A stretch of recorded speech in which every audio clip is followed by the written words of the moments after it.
Hi, my name is Kathy, and this is my literacy narrative video. I apologize in advance if there are a lot of ums and yahs. I'm doing this in one take, so here we go. I was never really an avid reader as a kid. I actually hated to read, unless the books had a lot of pictures and not a lot of words. So, Dr. Seuss books, I love those. It was just about a bunch of fish, different colors, red and blue and green, having a good time. Green eggs and ham, yeah, love that. But I hated reading the words, so I just disregarded them completely and just made up a story in my head. But my parents, on the other hand, were avid readers. They loved to read. In fact, I think that the reason why Borders went bankrupt and why they went out of business is because we didn't shop there as much as we do at Barnes & Noble. If my parents had gone to Borders a lot, Borders would probably still be around because they pump money into Barnes & Noble like it's nothing. So, sorry, Borders. But at the end of first grade, my parents kind of sat me down. They basically said, you're going to learn how to read whether you like it or not. So they forced me to read this book called Singing Sam. And it was about this dog who ran away from this boy, and this girl adopted him, and he could sing. I really don't know. It was a kid's book, but whatever, hey.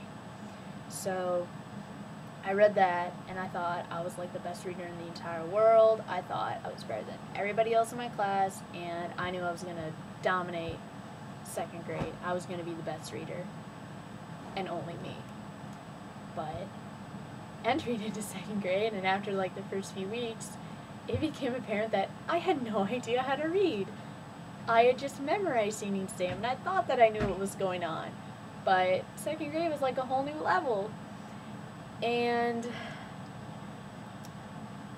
I don't know, like the teacher would call on me to read and I just froze up. I didn't know how to pronounce words. I would fumble over sentences.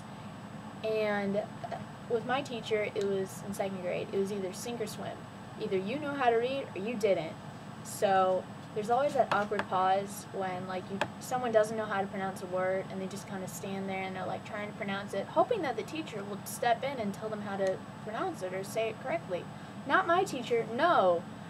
You little second graders are going to figure this out on your own, was her motto.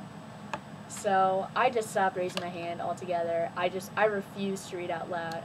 If she called on me, I just would sit there until she went on to someone else because I just wasn't going to embarrass myself. I was mortified to read out loud.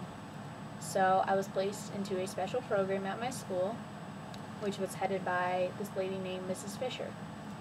And every day for second grade, two other boys and I would go down to Mrs. Fisher's room near the front office, and we would just work on reading. We would go over vocabulary skills, sentence structure, what nouns and adjectives were. If you were struggling like to read, she would come in and she would help you. If you didn't know how to pronounce a word, she basically told you if you don't know something or if you're confused, raise your hand and ask. Like, it's okay. You know, not everybody is going to get something on the first try.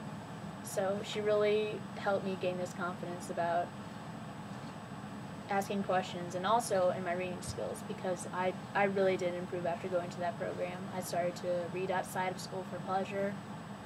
I would read Captain Underpants books, let's see what else, Berenstain Bears and the Judy Blume books. I think they were called like Fudge and Super Fudge.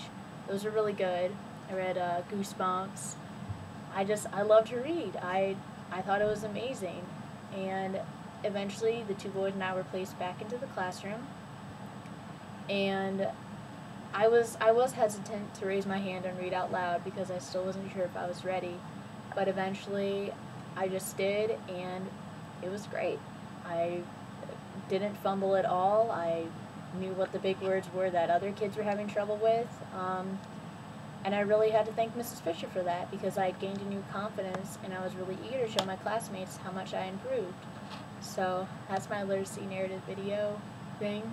Thank you, Mrs. Fisher, for helping me to learn how to read. I am eternally grateful. So thank you.